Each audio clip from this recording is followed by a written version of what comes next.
सुकून रूही की तरफ देखकर ठंडी मुस्कान देती है और कहती है, तुमने अपने मंगलसूत्र की ताकत तो बता दी, लेकिन अब मैं तुम्हें दिखाऊंगी कि नहार मेरे लिए क्या कर सकता है। सुकून तुरंत नहार को फोन करती है और धीरे से कहती है, नहार, अगर मैं कहूं तो तुम मेरे लिए क्या करोगे? नहार बिना सोचे जवाब देता है, सुकून, मैं तुम्हारे लिए कुछ भी कर सकता हूं। सुकून की आंखों में चमक आ जाती है। वो कहती है, तो ऊपर की रेलिंग पर चढ़ जाओ। नहार बिना हिचकिचाए रेलिंग पर चढ़ जाता है। सुकून रूही की तरफ मुड़कर शांत स्वर में कहती है, अब बाहर जाकर देखो रूही, पता चल जाएगा नहार मेरे लिए क्या कर सकता है। रूही डरते हुए बाहर भागती है और देखती है कि नहार ऊंचाई पर खड़ा है। हवा में बेचैनी है। रूही घबरा जाती है और चिल्लाती है, नहार जी, नीचे उतर आइए, वहां क्या कर रहे हैं आप? लेकिन नहार जैसे किसी जादू के असर में है, वो कुछ नहीं सुनता। सुकून की आंखों में अब अजीब सी चमक है। वह धीमे स्वर में कहती है, नहार, अब अंदर की तरफ कूद जाओ। रूही चीख उठती है, नहीं। सुकून ठंडी मुस्कान के साथ कहती है, देखा रूही, नहार मेरे लिए कुछ भी कर सकता है। अगर मैं चाहूं तो वो अभी कूद जाएगा, लेकिन मैं नहीं चाहती, क्योंकि मैं उससे शादी करना चाहती हूं। और याद रखना, अगर तुम हमारे बीच आई तो मैं ऐसा कर दूंगी कि नहार हमेशा के लिए तुमसे दूर हो जाएगा। ये कहकर सुकून वहां से चली जाती है। रूही की आंखों में डर और शक दोनों हैं। वो बुदबुदाती है, नहार जी, ऐसा कैसे कर सकते हैं? कुछ तो है जो उन्हें मजबूर कर रहा है। तभी दादी कमरे में आती हैं और मुस्कुराते हुए सुकून को एक अंगूठी दिखाती है। देखो सुकून, ये अंगूठी तुम्हारी सगाई के लिए है। नहार तुम्हें यही पहनाएगा। सुकून अंगूठी देखकर बहुत खुश हो जाती है और दादी के गले लगती है। तभी नहार कमरे में आता है। सुकून प्यार भरी नजरों से कहती है, नहार, तुम मुझे ये अंगूठी कब पहनाओगे? कब हमारी सगाई होगी? नहार गंभीर आवाज में कहता है, आज ही। सुकून और दादी उत्साह में हॉल में आ जाती हैं और सबको बुला लेती हैं। नहार सबके सामने कहता है, मैं आज ही सुकून से सगाई करूंगा। दादी थाली में अंगूठी लेकर आती हैं और कहती हैं, लो नहार, अब सुकून को अंगूठी पहना दो। रूही कुछ कहना चाहती है, पर उसके होंठ रुक जाते हैं। तभी जूही गुस्से में आगे बढ़ती है, अंगूठी छीनती है और नीचे फेंक देती है। सुकून को धक्का देकर कहती है, मेरे होते हुए ये सगाई नहीं होगी। जीजू, आपको क्या हो गया है?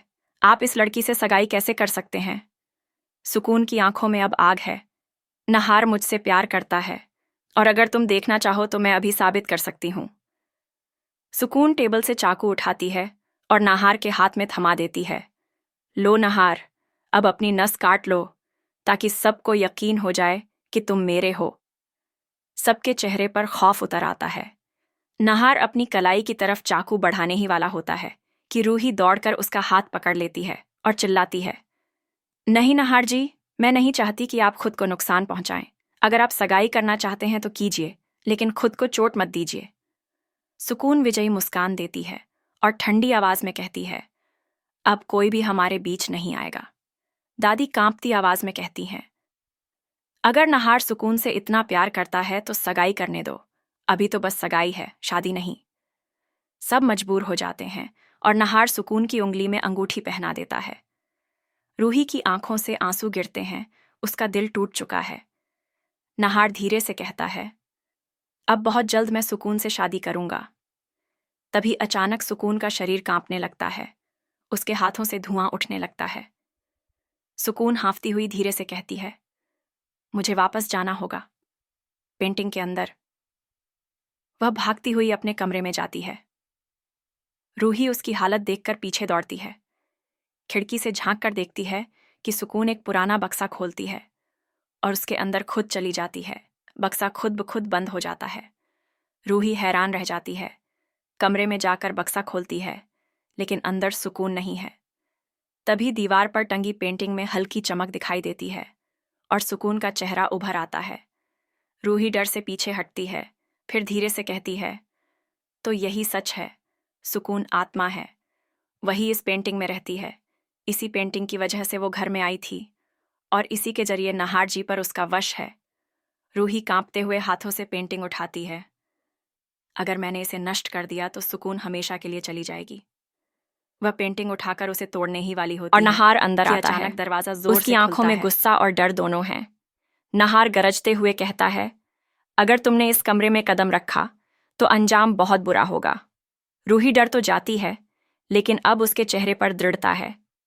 वो शांत आवाज में कहती है, चाहे कुछ भी हो जाए, मैं इस पेंटिंग को नष्ट करके रहूंगी। मैं तुम्हें सुकून के जादू से आजाद कर दूंगी, नहार जी। रात का सन्नाटा, बाहर बहती हवा और चांद की ठंडी रोशनी में रूही धीरे धीरे आगे बढ़ती है। पेंटिंग उसके हाथों में कांप रही है और अंदर से सुकून की आवाज गूंजती है।